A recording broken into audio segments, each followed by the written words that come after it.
my slides coming up? Yes, they are. So, past, present, and future of evidence-based medicine. So I'm going to start by saying my vision of what evidence-based medicine is. I like to think of three key principles, and I'm going to use a historical approach, introducing you to a number of the leaders in EBM who created what it is today. I'm going to talk about its evolution, EBM in the time of COVID, and EBM for clinicians.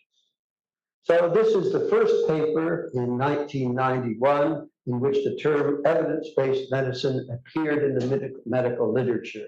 And to give you an idea of just how long ago that was, that's what I looked like when that paper was published. This is my mentor, the mentor of many of the leaders in evidence-based medicine, Dave Sackett, who was the first chair of the Department of Clinical Epidemiology at McMaster, the first clinical epidemiology department in the world. And he made a number of important contributions, including coming up with a hierarchy of evidence for issues of treatment. And this simple hierarchy of evidence starts at its base with clinical experience, basic research, observational studies focusing on patient-important outcomes, and at the apex of the hierarchy, randomized trials.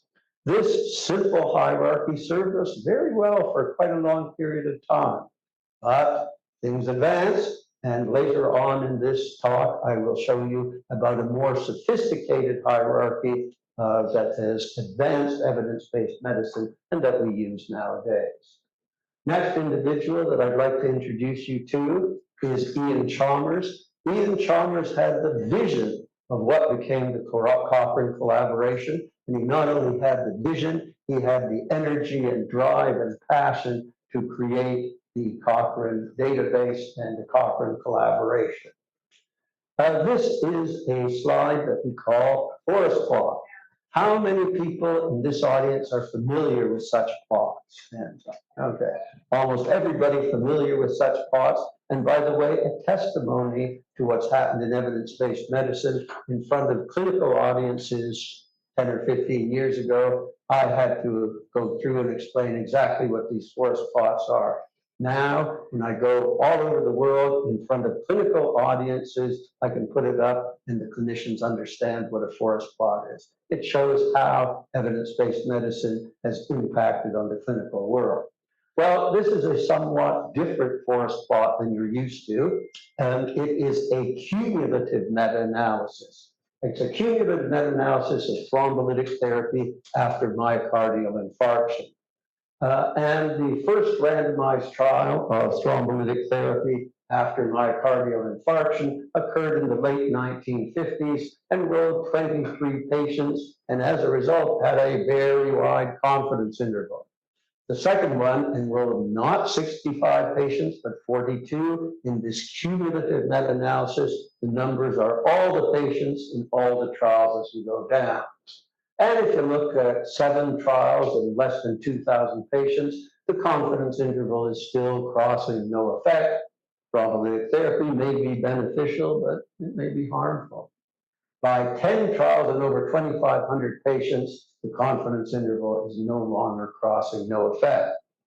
Now, we could have a discussion, and the clinicians at the time and investigators had the question is, when have we got enough evidence to conclude that thrombolytic therapy has important benefits and should be routinely administered to patients having myocardial infarction?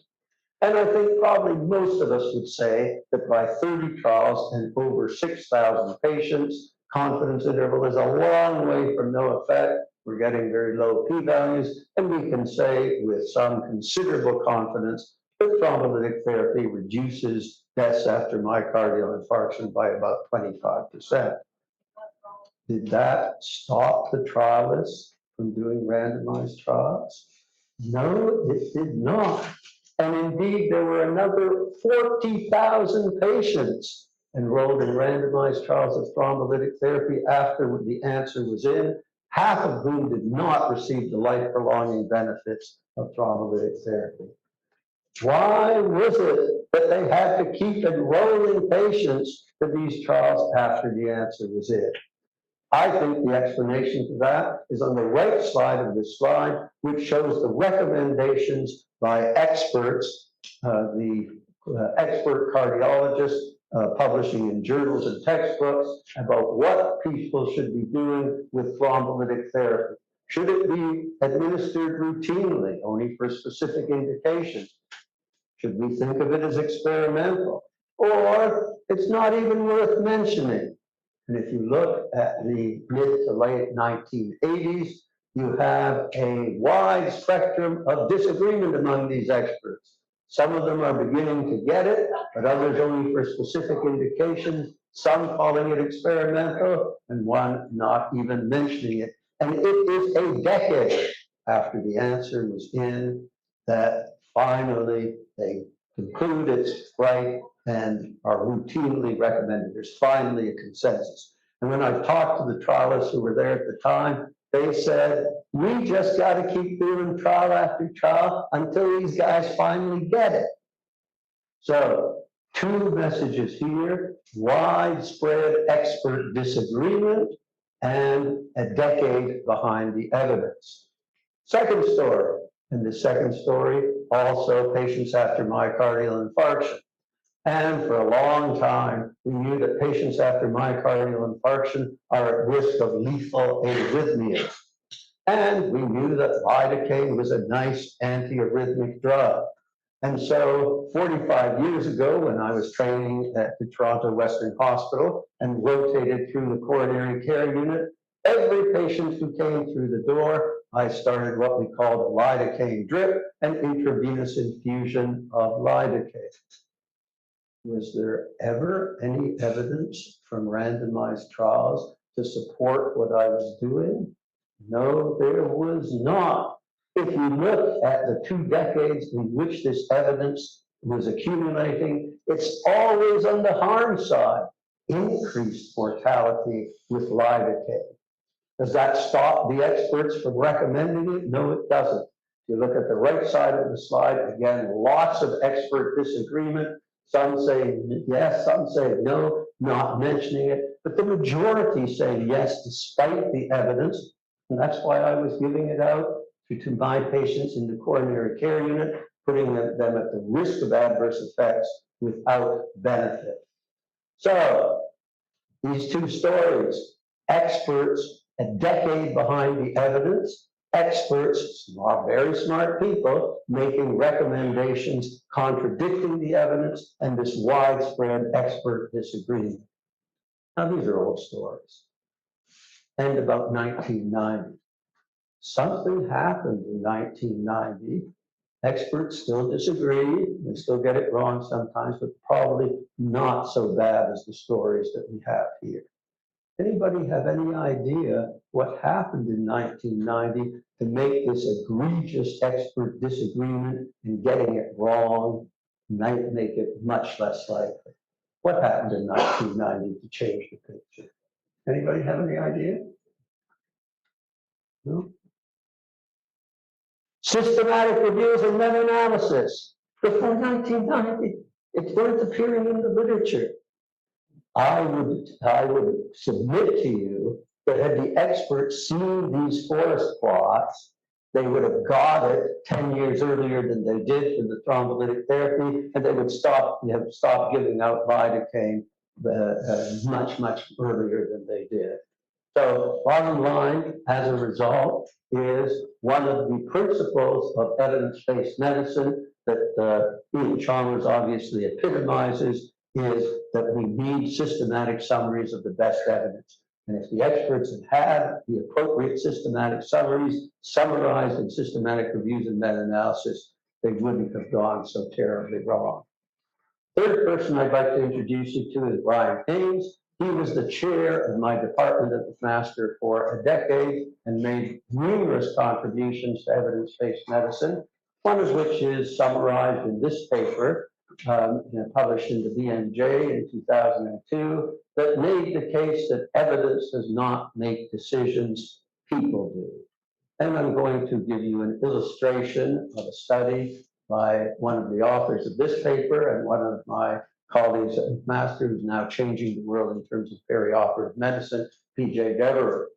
There's a photo of PJ, and PJ did a study in which he took patients with atrial fibrillation who are at risk of stroke, and he presented to his participants in the study. And by the way, I'm now going to replicate the study in a few minutes with you as the participants, so pay attention. So he said, okay, without treatment, 100 patients will suffer 12 strokes, 6 major and 6 minor. Anticoagulation would decrease strokes in 100 patients to 4, 8 fewer strokes, prevent 4 major and 4 minor strokes. And the question is, how many serious gastrointestinal bleeds would you accept as a clinician for your patients or as a patient yourself and still be ready to take anticoagulants for achieving this stroke reduction? Well, Dr. Devereux asked this question to clinicians and he asked it to patients. And of course, to ask the question to patients and get sensible answers, you have to explain what a stroke is and what a GI bleed is. Well, here's how he described minor stroke. Suddenly cannot move or feel one arm and leg, difficulty expressing yourself, no pain, admitted to hospital, weakness, numbness, and understanding improve, but you still feel weak and numb in one arm and leg. You're able to do almost all your activities, although obviously limited in some. Major stroke, much worse news. Unable to move an arm and a leg, can't swallow or control bladder and bowel, can't understand what's being said to you or taught, admitted to hospital, can't dress, walk, nurse feeds you. After a month, you're able to wiggle your toes on the affected side and lift your arm off the bed. You remain this way for the rest of your life with major disability. So that's minor and major stroke. What about gastrointestinal bleed? You feel unwell, suddenly vomit blood, you're scared, terrified, admitted to hospital.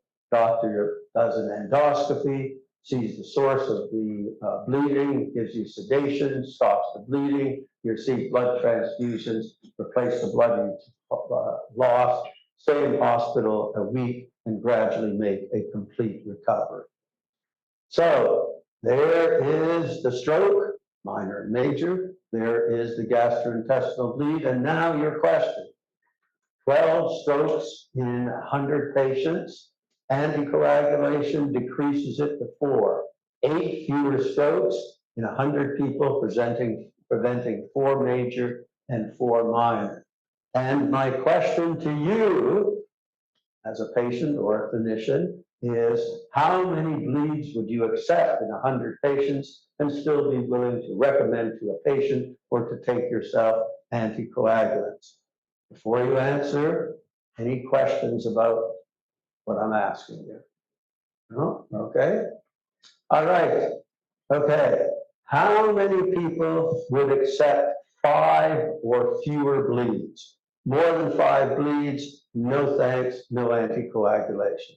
Who would accept 5 or fewer bleeds? Anybody? At least one person would accept 5 or fewer bleeds. Okay, good. You can't vote again. All right. Okay. Who would accept up to 10 bleeds? No more than 10. Okay. Up to 10, yes, we'll take the anticoagulation. More than 10, no thank you. Who would accept up to 10? Okay, maybe 10 people. Okay, thank you. Who would accept up to 15 bleeds? 15, okay, no more than 15. Who'd accept up to 15? A lot of people would accept up to 15, maybe half, maybe more than half. Who would accept up to 20 bleeds? Anybody up to 20? Few people. Anybody accept more than 20? A few people more than 20. Okay? Note, less than 5 and all the spectrum up to more than 20. We call these values and preferences, and clearly in this audience, there's quite variable values and preferences in trading off of bleed and stroke. And indeed, that is what Dr. Devereux found when he asked his physicians and his patients.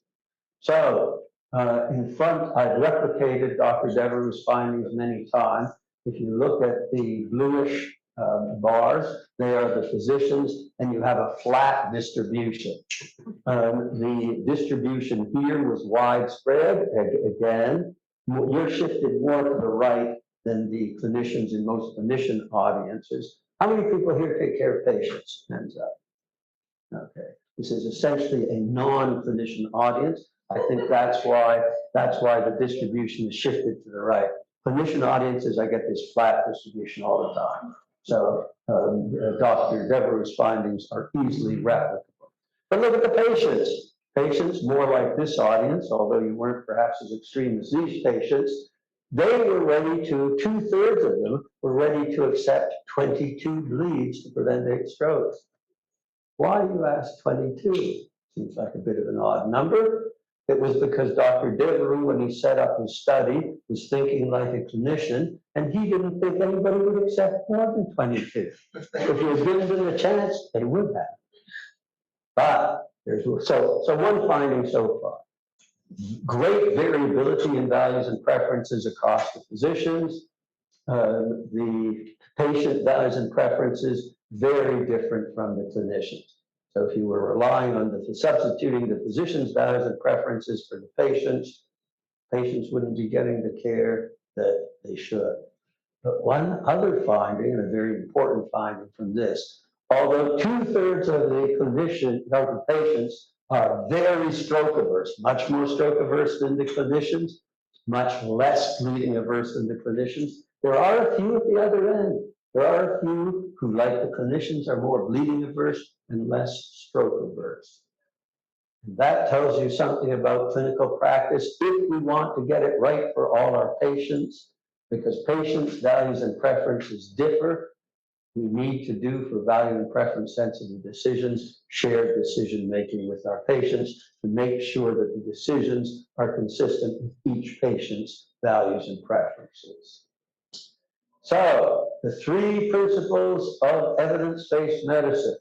Some evidence is more trustworthy than others. You remember Dave Sackett's simple hierarchy of evidence.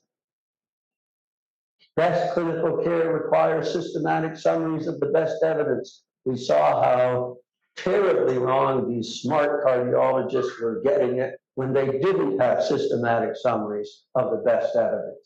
And finally, perhaps a somewhat ironic 3rd principle of evidence-based medicine, evidence itself never tells you what to do. It's always evidence in the context of patient values and preferences.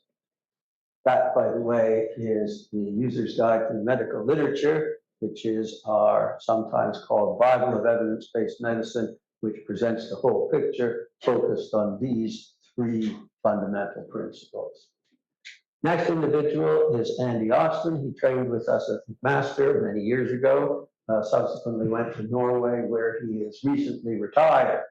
And a major contribution, he made a number of important contributions, was to come up with the idea and provide the initial leadership in something that we call GRADE. GRADE is a system to judge the confidence or certainty in estimates of effect from systematic reviews, and then to use that evidence from systematic reviews, which then informs clinical practice guidelines. Well, we started to meet about this in 2000. We published first in the BMJ in 2004, and we've been pretty happy about the uptake. There's over 120 organizations worldwide that have adopted GRADE, including some prominent ones like the World Health Organization, leading American professional groups, American Thoracic Society, American College of Physicians. The National Health Service has adopted it, US CDC, Center for Disease Control, and the most used resource for guiding clinical care worldwide, which is an electronic textbook called Up to Date, which has over 10,000 graded recommendations. So how does GRADE work? This is the new hierarchy of evidence. So remember Dave Sackett's simple hierarchy of evidence? We've become somewhat more sophisticated. So if you look over at the right side of the slide, you see 4 categories of evidence. high, moderate, low, and very low quality or certainty of evidence. Randomized trials, we still like randomized trials. They start as high certainty evidence on this hierarchy, but they may not stay as high certainty evidence. These randomized trials might be unblinded, unconcealed, and lose large numbers of patients to follow up. They may have risk of bias problems that lead to lower certainty of evidence.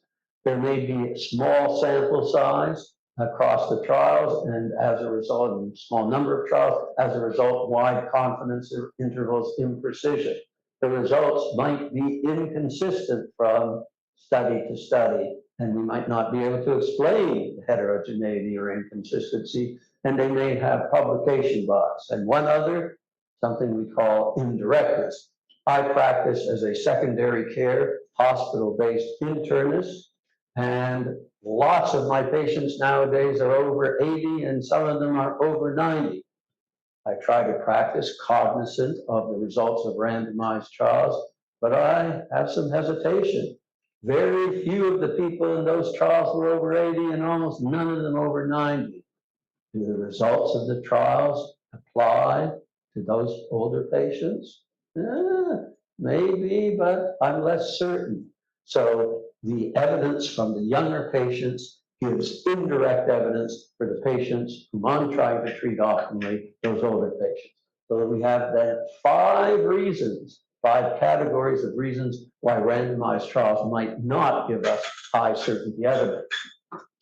What about observational studies, non-randomized studies? Non-randomized studies start as low in the hierarchy, but there are situations when there are very large treatment effects, when it can move up to moderate or even high certainty evidence.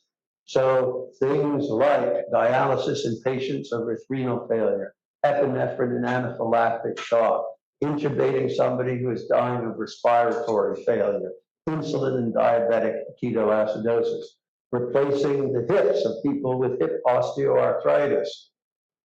What's the common denominator of all these? Large treatment effects. And I can tell you with the personal observation of being more or less crippled with hip osteoarthritis and then being out, in my case, on my cross-country bicycle again, I've had 2 of these hip replacements, which have been very dramatically effective. And I can tell you from personal experience, it's high certainty evidence about hip replacement.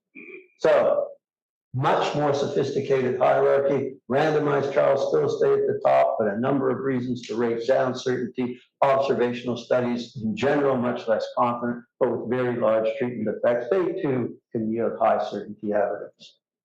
This is how grade suggests summarizing that evidence that emerges from systematic reviews and meta-analyses.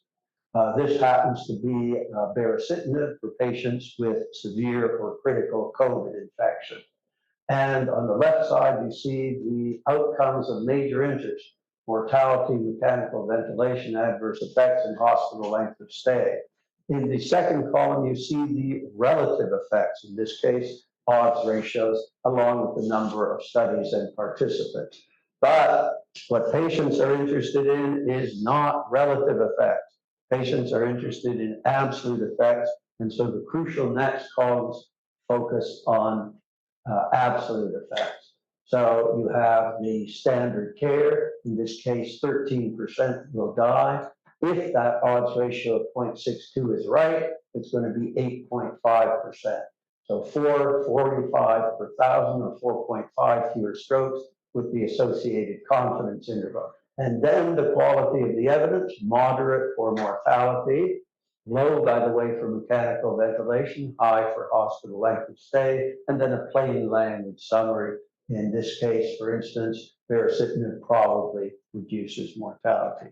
And we have found these summary of findings tables very, very useful. It tells the clinician and the patients most of what they need to know in making the decision, in this case, of whether to use baricitinib.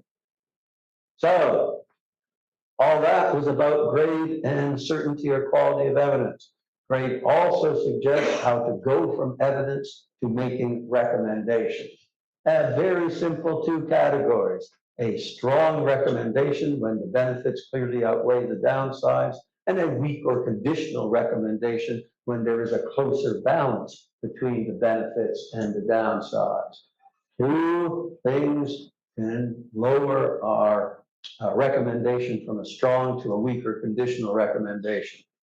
One is, you've only got low certainty evidence of either benefits and harms. You're supposed to only make a strong recommendation if you're confident that the benefits outweigh the harms. But if you're not sure of the benefits and or you're not so sure of the harms, it could be difficult to be confident that the benefits outweigh the harms. Or because we've seen in this audience and in Dr. Devereaux's studies, patients' values and preferences differ. And if there is a close balance between benefits and downsides, we can be sure that given the range of values and preferences, some people are going to say yes, and some people are going to say no, thank you. So we shouldn't be making strong recommendations under those situations. So, and we really like this strong versus weak or conditional categorization. And one reason we really like it is a phenomenon that I found. I have the enormous privileges in my life. One of them is that I get to go around the world and talk to clinician audiences, and I get to interact with them.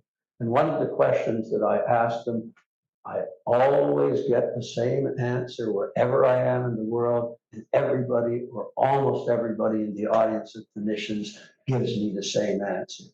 And that question is, do you have enough time to spend with your patients? And the answer is universally no.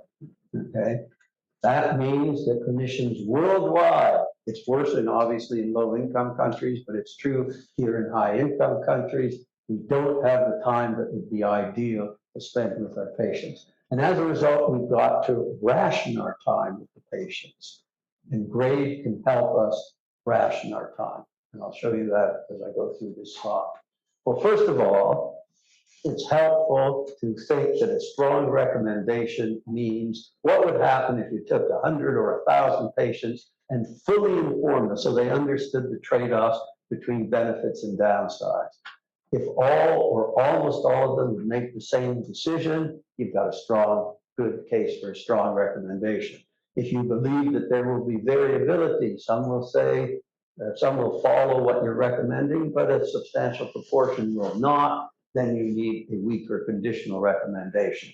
And then that plays out in the interaction with the patient in terms of helping us ration our time.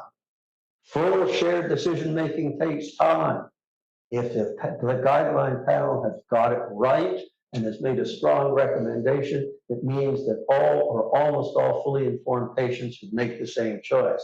Not a good use of our scarce time to go through a big shared decision-making exercise under those circumstances. On the other hand, a weak or conditional recommendation says across the range of individuals with different values and preferences, they will make different choices. There, you must use your time in shared decision-making. Use of a decision aid, which can help you with your shared decision-making, was a good thing to do in a weak or conditional recommendation. Strong recommendation, probably not a good use of time either.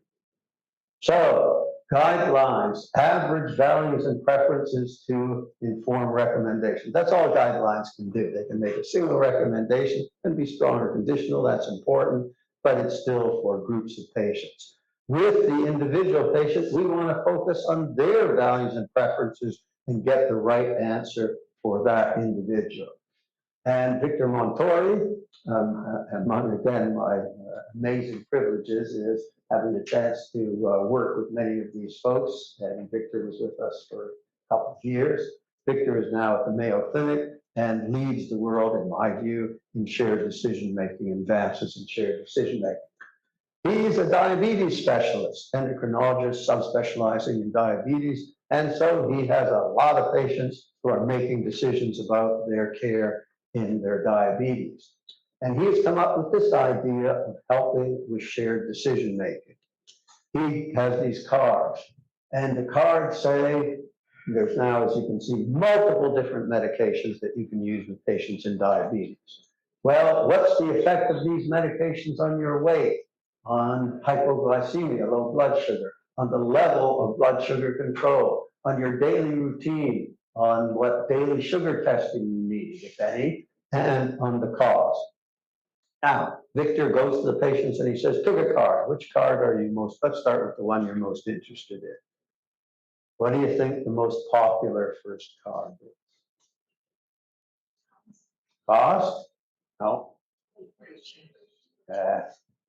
Number one, weight change. About 40% of the people choose that as the first card they're interested in seeing. And then they may talk about daily routine, or they may talk about cost, or they may want all 6 of them, except they never do. Never do. Or maybe 3 mostly, sometimes only 2. Never do they need the whole thing. Efficient shared decision making. And I have a video now of Victor using the cards for shared decision making in a patient with diabetes. Yes, I agree. We need to make sure your sugars are better controlled. So that means we need a new medication. So which aspect of your next diabetes medication do you want to discuss first? Weight change. Weight change? Let you review that. So this is the one that I'm on. Yeah, you're already on metformin. Well, this one looks good to me. Yeah, that one is going to help you lose some weight. Yeah. What aspect of that medication would you like to learn about next? I'd say the daily routine. Sure. Yeah. Oh, so this is an injectable. Yeah, it's actually very easy. There are a couple of pens that have needles, and you inject the needle into your belly and do that twice a day before your meals. Yeah, I don't think I really want. You don't want to go needles? No, no. I'd much rather just pills. So this is okay. Well then, so this sulfonylurea is. That's the next best one for you in terms of the weight, huh? Yeah, yeah. Well, that's a daily pill, so that you can start with just 1 pill a day. Yep, and just 30 minutes beforehand. Yeah, usually 30 minutes before breakfast. Would that be okay? Yeah, yeah. Okay, well, the other thing to consider is that sometimes they can give you low blood sugar, so we're going to ask you to monitor a little more often than you're doing right now, but otherwise that will be okay. If you were to change your mind after you go home, I'll give you this pamphlet. It has the same thing as the cards, so as you're using the tablet, if you find that it's not what you expect, you review this again and give me a call and we can discuss it again. Okay. All right, thank you. So, Evidence-based shared decision-making in 90 seconds. Doesn't always go that smoothly. However, it gives you an idea how this innovation with the cards individualizes the decision-making. So patients will not always pick the same cards. They'll never go through all 6 cards. So here, this individual was only 2 cards, the 2 that she was most interested in. And so a very excellent way to make shared decision-making efficient. So back to guidelines. So this guy's Per van Beek. He was with us for a year when we were developing recommendations for antithrombotic therapy for the American College of Chest Physicians. And we thought we developed great guidelines about 20 years ago or so now. But Per said, are these guidelines available, useful, and understandable for clinicians? Yeah. Are they suited for integration into electronic medical records, EBM textbooks, and do they facilitate adaptation? No. Are they sufficiently up to date? Well, typically, historically, starting to change, but typically, historically, when these big organizations make their guidelines, they get a group of experts together, they take their time summarizing the evidence, they go through the process. It's a lot of work, they produce their guidelines, and then they're so exhausted at the end, they go away for 2 or 3 years before they do it again. And what do you think happens in those 2 or 3 years? New evidence comes up that makes some of the guidelines obsolete, and so clinicians here are looking at these guidelines, but they're not the right guidelines anymore for their patients. So, do they facilitate, is the way we did it, do they facilitate shared decision making? They're a long way from Victor Montori's cards, and no, they're not presented in a way that facilitates the necessary shared decision-making. So Pear thought to himself, for clinicians, patients, and developers, how can we make grade irresistible? And he decided that the way to do this, we needed magic. Magic stands for making grade the irresistible choice. And one of the things that the magic endeavor has done is to recognize we need what we call living guidelines. We need to update our guidelines as soon as new practice-changing evidence is available. And Pear made an arrangement with his Magic Evidence Ecosystem group with the British Medical Journal to produce what we call BMJ rapid recommendations, where we scan the literature for practice-changing evidence. We find practice-changing evidence. We do a rapid systematic review, which we know how to do now. We put together a authoritative panel, which we know how to do, and very quickly follow trustworthy guideline practices to provide new recommendations that take into account the practice-changing evidence. And over the, since 2016, we produced a lot of these BMJ recommendations, including a whole slew of ones with COVID, which have been done in collaboration with the World Health Organization, where the same day the COVID recommendations appeared on the WHO website, they also appeared in the BMJ for these two different audiences. People who look at the WHO are different from the clinicians who look at the BMJ.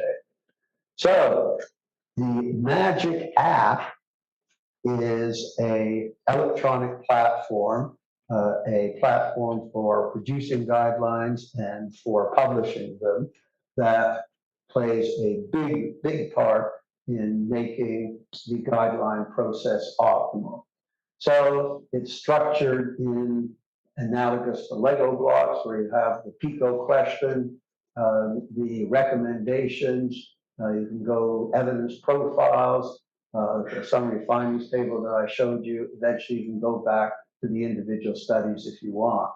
And using that, the Magic app, you can have an output that appears on your smartphone. You can be integrated into the electronic medical record.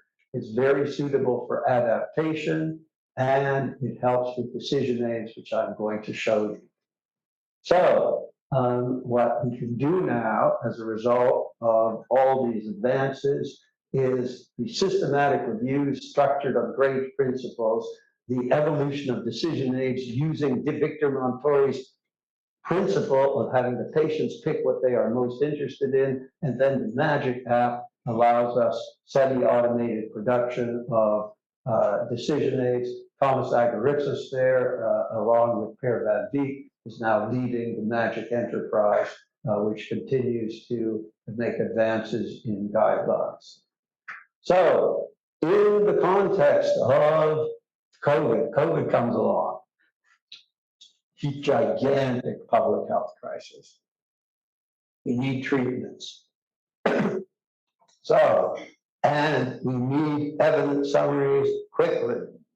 But we now have another advance in evidence-based medicine, and that is network meta-analysis. Conventional meta-analysis compares treatment A to treatment B. But what about C, D, E, F, and G treatments? We now have statistical approaches called network meta-analysis that allows us simultaneous comparison of all the treatments. Reed Semenchuk and Romina Brignardello led the group at McMaster, and their job was to provide living network meta-analyses of all the trials coming in on COVID.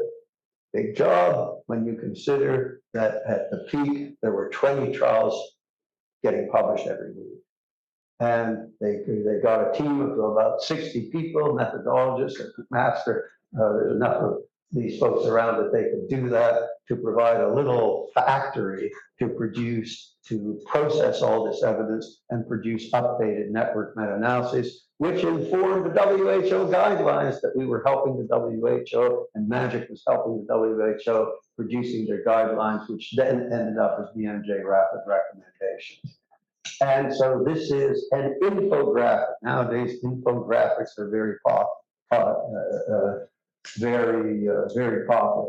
And here is an infographic explaining the evidence and the recommendations for corticosteroids in patients with COVID, with serious or severe COVID. And the BMJ designers came up with this lovely infographic, and a lot of work went into it. So if you don't like it, there's something wrong with you, not the infographic. All right, so I'm going to show you what the Magic app can now do with recommendations and the presentation.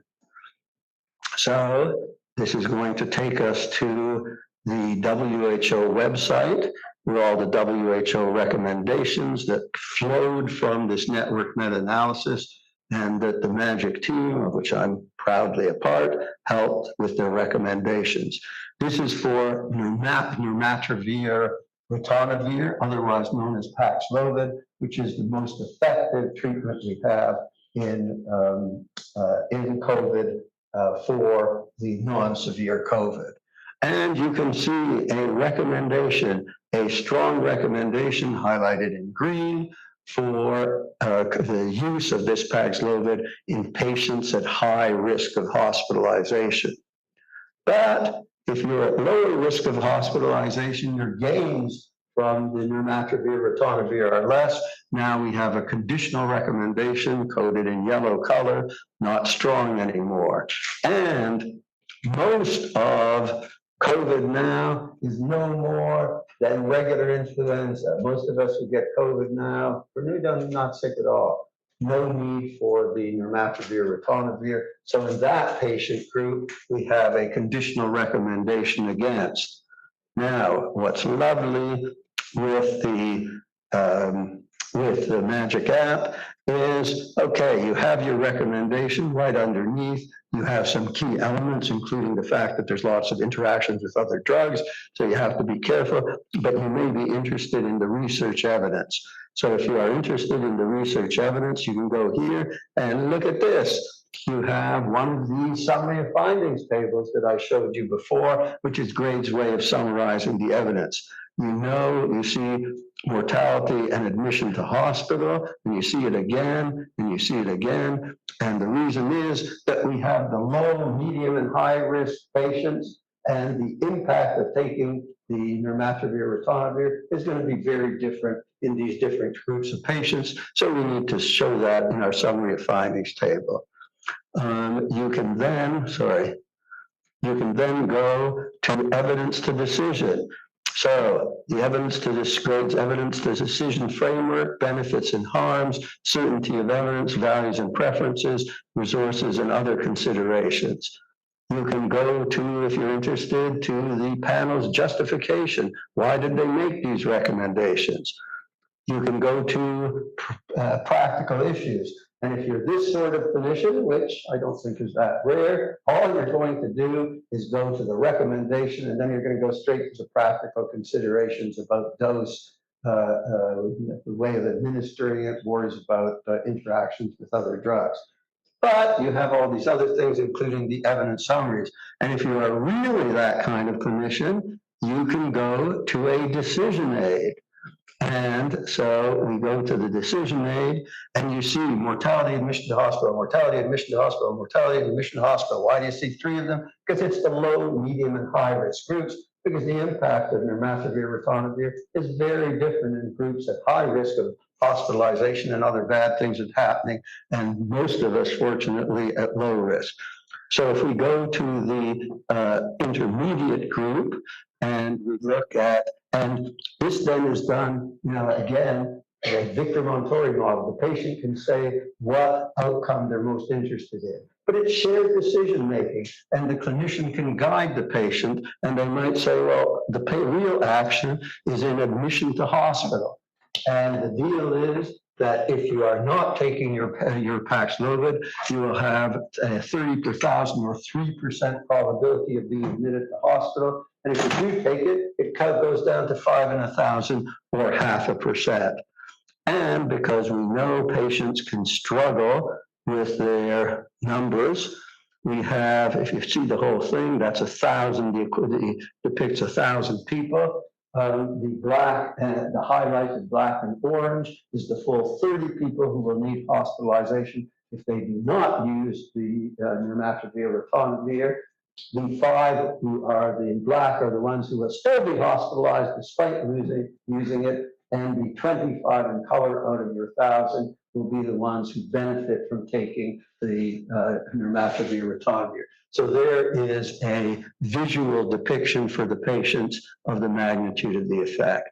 All of that I just showed you, from the recommendation to the evidence to decision framework, to the practical issues, to if you want it, the decision aid, all found through the Magic app. So that was one thing that was going on during COVID, what I have just showed you. But that could only happen if we weren't producing the evidence. That could only happen if we weren't producing the evidence. And indeed, there was an extremely rapid production of the evidence with a big advance in something called platform trials. There's the names of some of the famous ones: Recovery, Solidarity, REMAT-CAP, where they set up the structure for the trial. They do one treatment. Then instead of having to reset up the structure, they move immediately to the next treatment and the next treatment and the next treatment. And that's why after 2 years, only 2 years, we had life-saving treatments, 3 of them for non-severe COVID, another 3 classes of drugs, mortality reducing for those with severe and critical COVID. We did it very quickly. And that required unprecedented cooperation among the trialists and sharing data in ways that people weren't sharing data before. And as I've told you, we had the trials. Then we got to quickly summarize them in systematic reviews. And then we quickly got to get out the guidelines. I've shown you how we did that with the living network meta-analyses. There was a group in France doing one, we were doing another at Master, and ours informed the WHO guidelines. So another thing now is to make EBM easily accessible. Early on, when we started, we had what turned out to be an extremely naive vision that all the clinicians were going to be able to read the methods and results and come to their own conclusions. Forget it, okay? They don't have the time and they don't have the training. And residency training, I tried to do it, is not sufficient. So we need what we now call systems, comprehensive overviews. It combines the best evidence with explicit certainty, high, moderate, low, or very low, and explicitly takes into account values and preferences, gives recommendations that are easily accessible, understandable, and ideally summarized with the Magic app, so you can just get the basics if you want, or if you want to know more, without other mouse clicks, as I showed you, you can go further. And there are now options of systems, of which the most popular worldwide by a long shot is UpToDate, which creates evidence-based recommendations. And I'm very highly conflicted with UpToDate. I've been working with them for about 15 years. My job is to make them as evidence-based as possible. So after 15 years of doing this, I better believe that they're doing a good job, or I haven't done a very good job myself. So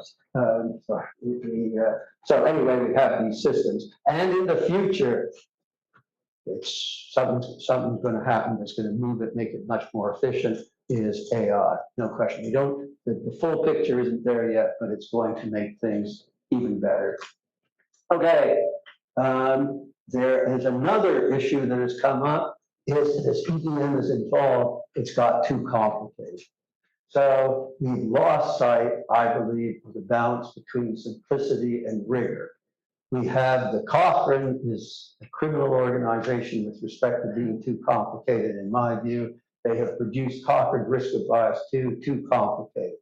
We've tried to do something about it. We've created a simple and still rigorous instrument that we call robust RCT. A few months ago, just published in the PMJ. Robin's Eye is even worse. It's a complete catastrophe. It is the Cochrane approach for risk of bias in non-randomized studies. We need something new. I've just had a PhD student who's now partway through doing what we did for the randomized trials. for non-randomized studies. When we have it done, we'll call it robust for non-randomized studies. And grade has got too complicated. A lot of people complaining, we make these methodological advances, very nice, except it makes it too complicated for most of the people using it. And the grade guidance published in over 50 papers in the literature is a mess to follow. New things coming up, how you're going to detect it, how you're going to deal with this contradiction, a mess, okay? So what we've done to deal with that, just between April and June of this year, we produced in the BMJ 7 papers that move with the essentials of grade that we call core grade. One-stop shopping, if you want the basics of grade, enough to do a good job, we believe doing grade, you can go to this BMJ series. So bottom line for grade and EDM, 3 principles are widely acknowledged. So hierarchy of evidence. Some evidence is more trustworthy than others. You saw Dave Sackett's simple hierarchy. You've seen the more sophisticated hierarchy that grade provides. Need for living systematic summaries. You've seen how disastrously those smart cardiologists perform in producing guidelines and recommendations with major disagreement being ages behind the evidence, giving recommendations that come are contradicted by the randomized trial evidence. We need, very vividly demonstrates the need for living systematic summaries and guidelines. Importance of values and preferences. You've seen, you've demonstrated yourselves in trading off stroke and bleeding, very different values and preferences in this audience, and you've seen it with patients. So we need evidence itself never tells you what to do. It's evidence in the contrast of values and preferences. COVID has shown to me the full potential of evidence-based medicine, the rapid accumulation of trustworthy evidence, the rapid incorporation into state-of-the-art summaries, and then moving quickly to guidelines.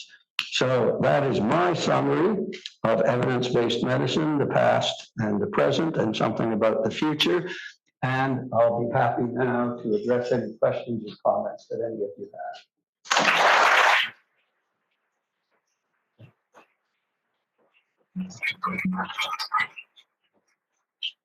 So, questions for Dr. Guyatt? Yes. I was just wondering, is up-to-date actually being used, so in the field, and also is it being mentioned when students are being taught in medical school? Its use is extraordinary, okay? Absolutely extraordinary. So if I go around the world, at least at academic institutions, and I'm in front of a clinician audience, and I say, how many people are using up to date? 2/3 of the people putting up their hand. In our residency program, it's the first anybody goes, the first thing I go to. It's extraordinarily disseminated, extraordinarily popular. It's really changed the face of medicine at the coalface. Are people taught? Well, the teachers are using it too. So it's pretty, some would say, oh, it's too, you should think for yourself and so on. But that doesn't carry a lot of weight. People need the guidance. So yeah, it's really extraordinary uptake worldwide. Yes.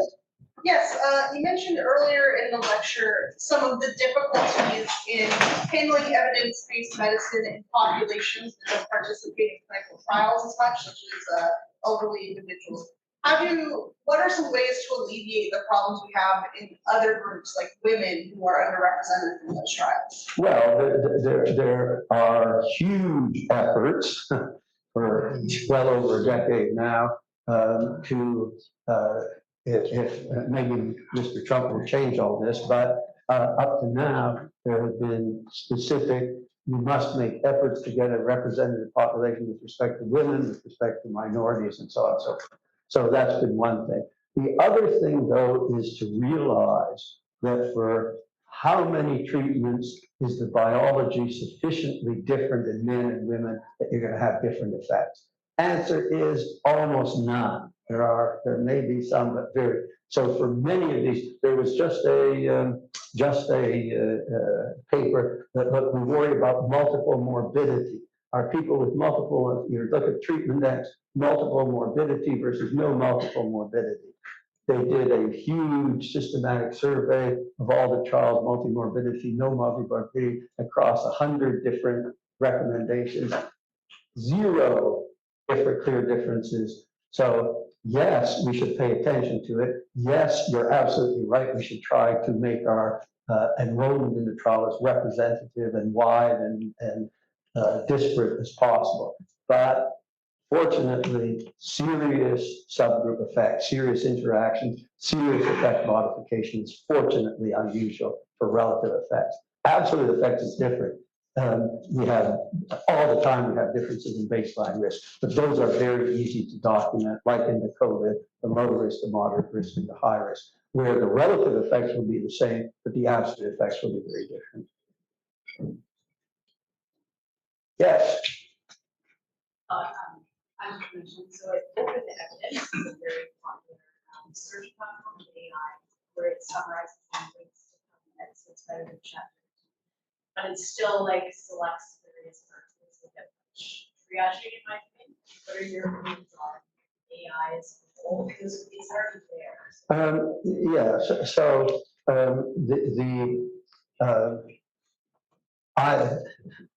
I have just been played a leading role in providing the first checklist for studies that look at the performance of AI in providing recommendations.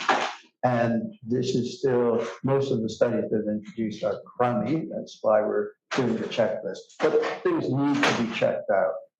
And what's going to happen, I think, is what you're going to teach clinicians is, I'm blanking on the term, is the, what do you put in the boxes? What do you call putting in the boxes? Prompts, thank you very much. Okay, prompt engineering, okay? We've got to teach clinicians prompt engineering. So for instance, what it's obviously going to have to become much more sophisticated, but let's right off the top of that.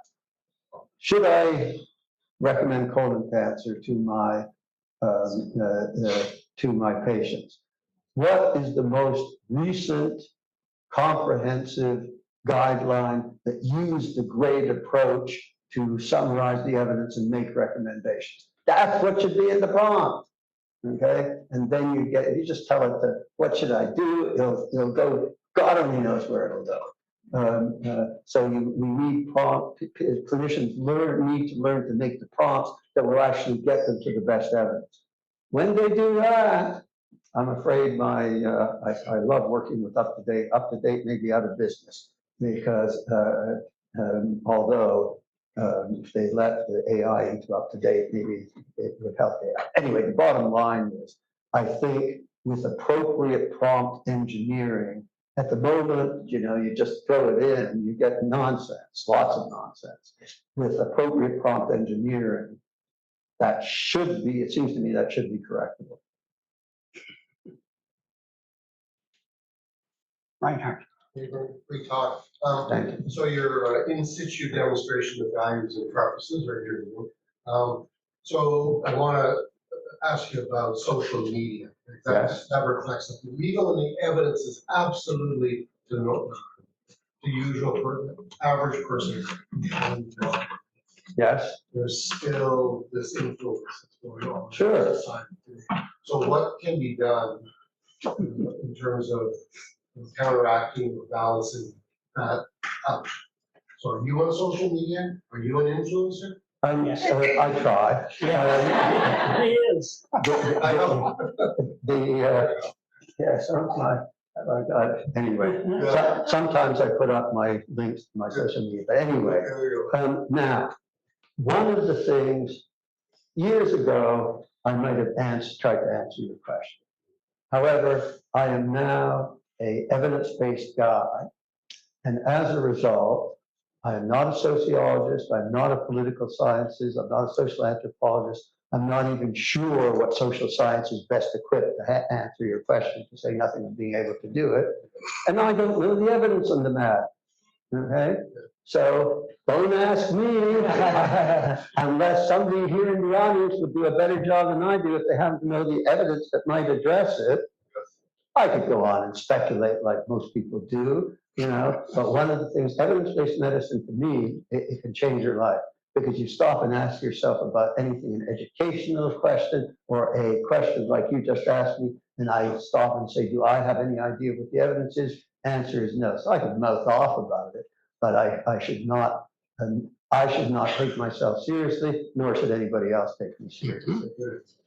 Another question? Yeah, hi. This is a question from a colleague who had to leave a little bit early, but they're wondering if there are any groups within the Center for Health Outcomes that do a similar sort of revision of research based on social policy. So like housing, treatment outcomes. Yes, okay. So there is a movement in health policy for evidence-based health policy. And it is less advanced than within medicine. And the health policy decision makers have still need to be convinced to a greater extent about evidence-based health policy. But there is a now worldwide movement. And again, I'm proud of our people at McMaster. A guy named John Lavis is a world leader in evidence-based health policy, trying to apply exactly the same principles which should be applied to health policy decisions. And in regard to that, people have to wake up and we have to start doing randomized trials of bigger policy issues. Do masks actually make any difference? We still do not know. Was it a good idea to close the schools? Maybe there's enough observational evidence to say maybe not. But if we really wanted to know, does staying 6 feet away from one another make any difference? We don't know, and we don't know. It would not have been difficult to do cluster randomized trials to address this if there was the political will to do that. And that's how we want, there's lots of health policy issues that could be addressed with appropriate cluster randomized trials. And we need social acceptance of that if we're really going to find out the answer to these such questions. Thank you. Sorry, just a quick Sure. Then, do you think something like the magic tool would be something that could be applied to those scenarios? Oh, of course, you could, magic can, anytime there's evidence, magic can summarize the evidence. And if a guideline has happened, as you saw, it can summarize the process of going from evidence to recommendations. So the evidence creates evidence to decision from a framework. What are the benefits and harms? What is the certainty of the evidence? What do we believe about people's values and preferences? And where it comes in particularly in health policy issues, what is the feasibility? What is the acceptability? What are cost issues? What are equity issues? So we have a whole framework, and you go to if you want to go there and say evidence to decision, the Magic Act takes you through, and another great thing about it is it's a great tool for the guideline panels creating the guidelines. Because there it is, you have the structure in the app, and you got to fill it in. Okay, it tells you got to consider equity issues, for instance. So yes, it's great for summarizing whether it's a clinical question or a health policy question. Thank you so much. You're welcome. Okay. So that, Gordon, was another great lecture. Thank you. Thanks to Professors Guyatt and Professor Annis, as well as the audience for their contributions and participation. Personally, Personally, I learned a lot about the clearly developing field of evidence-based medicine, even after 30 years since its inception. It's amazing. We wish to thank the UBC School of Public Population and Public Health as the lead sponsor in this event. The Friesen Prize and related events today and the one we're going to have tomorrow are organized by our colleagues at the Friends of CIHR, and I wish to thank all of our executive and the board of directors. Today we are joined by Professor Andrea Baumann, who just had to leave a moment ago from McMaster University, as the vice president of the Friends of CIHR. And we also have a professor emeritus, Reinhard Reismeyer from the University of Toronto, who is the treasurer of our FCIHR executive. I just wanted to mention two items. I did at the outset say this is the 25th anniversary of both CIHR and the Friends of CIHR. So we're working right now with the CIHR leadership to develop a fall plan in Ottawa, set for October the 21st to celebrate those anniversaries. And we'll be publishing it on our website and actually in a book. So finally, I want to encourage faculty and trainees to consider becoming a member of FCIHR. And if you're interested, please visit our website. It's very simple to remember, fcihr.ca or fcihr.ca, either one, and you can learn there. So again, thank you for hosting us, Professor Annis. And also I want to thank especially Michaela Davis, who was very helpful in making this event a real success. And so I'll turn it to you. Thank you.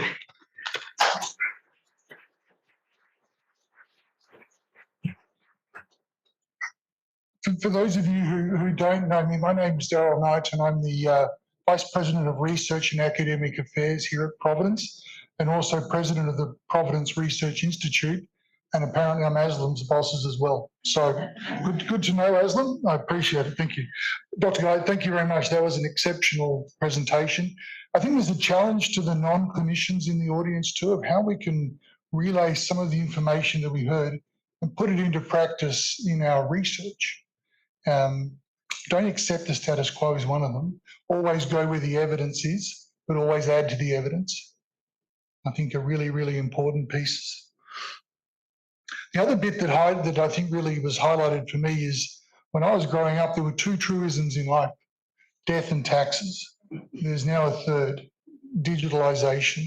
Everything we're doing and going to be doing is going to be increasingly digital and digitally informed. And there's no doubt we're living and learning in an environment where there is so much information and it's at our fingertips. There's unprecedented access to information and interconnectivity. That's incredibly exciting. But we've also already seen the downsides. Social media, doom scrolling, infodemics, which is something that Michaela told me about, which I hadn't heard of, even Dr. Google in some instances. And that's why we need to support you, the trainees, so that you've got the tools, you've got the skills, you've got the knowledge on how to deal with this brave new world that we're going to. And at the risk of sounding like a Star Trek voiceover, I'm going to change tacks now. Thank you to the Friends of CIHR for hosting this event, for putting it on, and for all that you do for the health trainees and the health scientists across the country. So really much appreciate it. To all the trainees here, I'm incredibly excited for you, what's coming up. I'm also a little bit worried and a little bit nervous. You are the crucial cog to the research ecosystem, not only here at Providence and our academic partners, but across the country and across the world. And we know that you need our support. One of the really powerful things of Providence research is the diversity of the world-class research centres and clinical research programs that we have. But one of the things we haven't done well, and we've been listening and finally have done something about, is hold inter-centre and inter-group networking, learning from each other, learning from your peers. And so that brings us today. This is a really important session because it allows the trainees from different backgrounds, different centres, different programs to interact with each other. But it also is done on the background of a Providence ecosystem that has developed a platform that will enable you to develop the skills for your future beyond your day-to-day research program. Whether that's, as we heard today, about evidence-based medicine and the role of artificial intelligence, it could be, how do I become an entrepreneur? What do I need to do to innovate? What does innovate actually mean? These are all the types of skills that the Providence ecosystem can help you develop to go beyond your normal skill set that you need to do your research program. The platform that Michaela and her team are developing, they're very happy to come and to talk to you about it during the networking session, is meant to celebrate the diversity. The diversity of, I guess it's the diversity of training, expertise, experiences, and backgrounds that you, the trainees, have and bring to the organisation. For what we're planning, however, we need your full participation. We need your total support.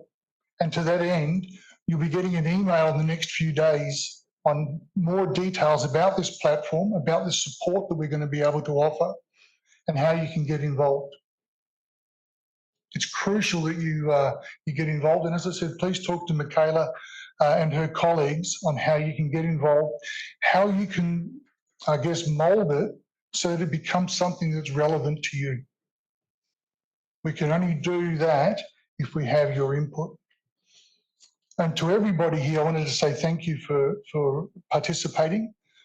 Whether or not you're in the early stages of your research career, or you're like me at the very end stages of your career, I think we have an opportunity to learn from each other. And I want to take this opportunity to invite you to do that as we have some coffee and some snacks. Talk about the future. How can we help you? How can you help each other? Thanks very much.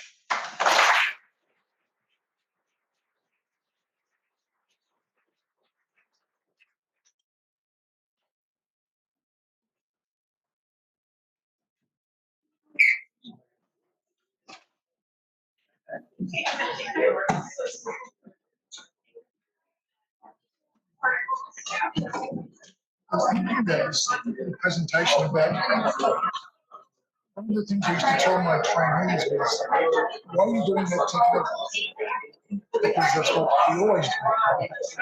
Is it the right one? And so just trying to get them to continually challenge themselves. And one of the reasons why I gave up research was because frustration and using inappropriate or ineffective models because it was the only one we had. It's not the reason to do it. Well, it's so little of what is done in the basic area ever makes it on the new. It's astounding the inefficiency of the whole system. We're hurting ourselves by spending so much money. Blue mice and model fibrosis is one because we know it doesn't work, yet everyone still uses it. And you still get funded to use it. I like it very much. You still get funded to it. And it's a systematic failure. It's really somehow people understand. So I think hopefully this stimulates people to start thinking about what's the evidence for. The evidence isn't all I like the Reinhardt. I like the I can't answer your question. I don't know the evidence.